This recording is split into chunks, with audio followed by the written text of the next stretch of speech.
Ам, Я не знаю, кто увидит это видео, поэтому я скажу, кто я. Меня зовут Катя, мне 18 лет, и я из Беларуси, но учусь, и, соответственно, большую часть времени я нахожусь в Польше. Я с начала пандемии сижу в Варшаве, в Польше, на карантине уже день 20, то есть уже 3 недели.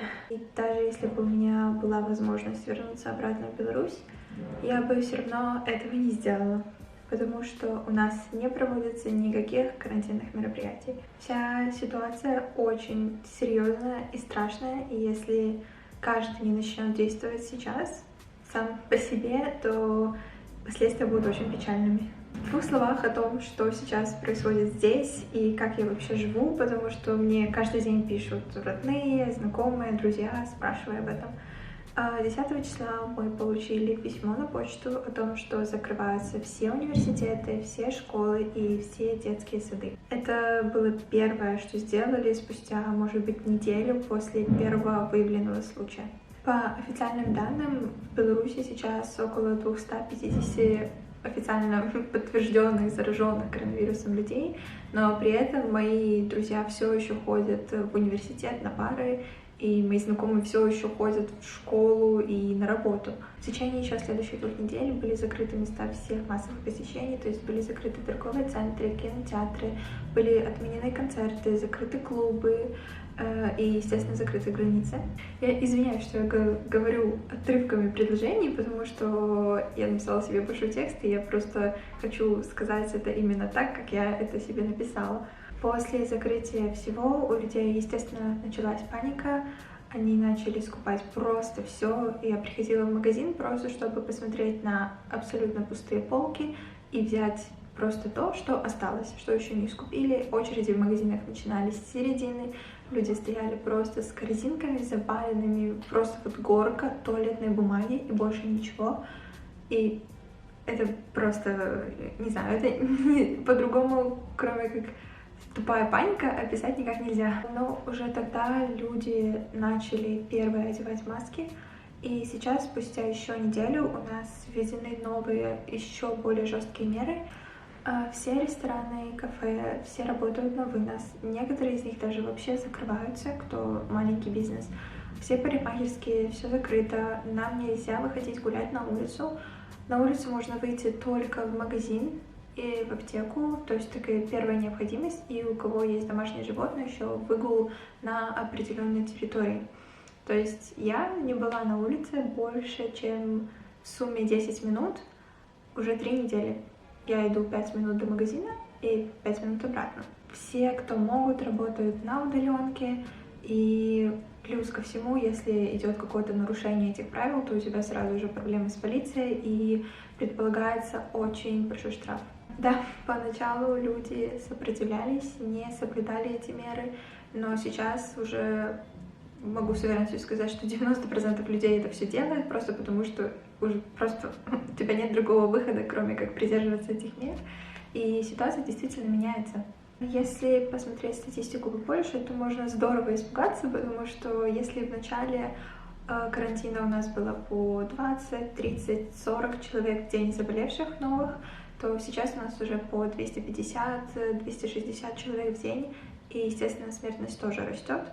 Но если подумать об этом, то это просто результат того, что люди, которые уже были заражены и были посажены на карантин, в течение этих 2 недель у них появились симптомы, и их намного проще выявить, и они контактируют с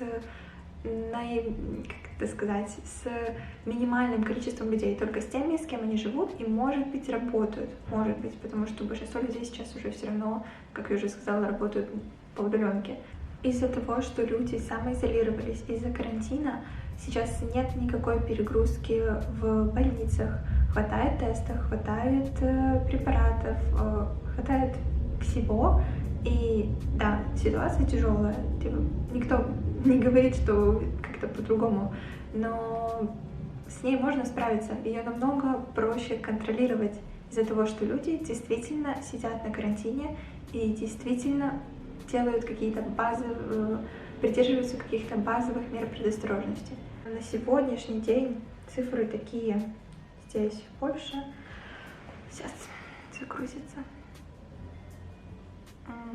Обновляется сайт 2 раза в день. Итак, ситуация 1 апреля 14:45.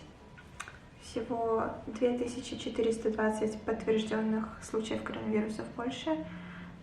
Из них 36 пациентов умерло. У нас есть несколько выписанных, но я не помню сколько. И в Варшаве, в Мазовецке, в Варшаве 544.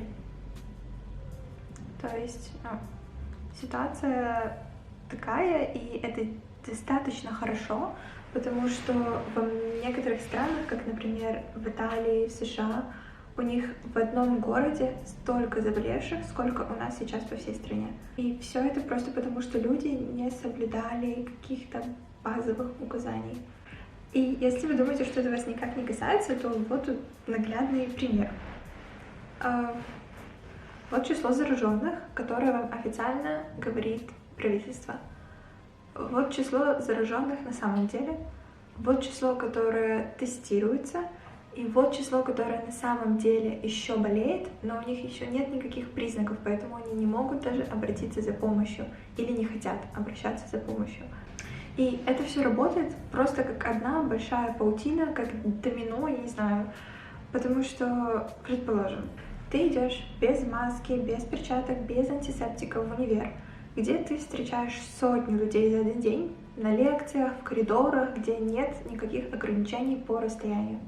На тебя кто-то чихнул, кашлянул или еще что-то, но они сами еще не знают, что они заражены.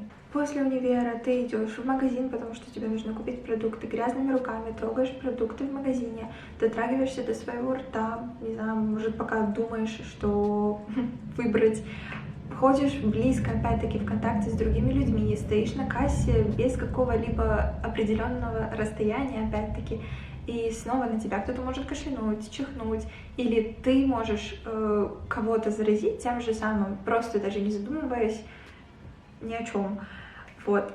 После магазина ты идешь в общагу, трогаешь там все дверные ручки, снова встречаешься со своими друзьями, вы живете вместе в одной комнате, ты, опять-таки, у тебя нет никаких симптомов, ты не знаешь, что ты заражен, ты общаешься со всеми ними очень-очень тесно, и ты трогаешь своими грязными руками, зараженными, опять-таки, свой телефон, или там у тебя зачесался нос, и вдруг на следующий день ты решаешь, что тебе нужно поехать домой на выходные, потому что ты давно не видел своих родителей, ты давно не встречался с друзьями в своем родном городе, ты садишься на поезд, опять все вокруг зараженное, потому что ты не помыл руки, и ты едешь на поезде, опять с большим количеством людей, опять неизвестно, кто из них зараженный, кто из них нет.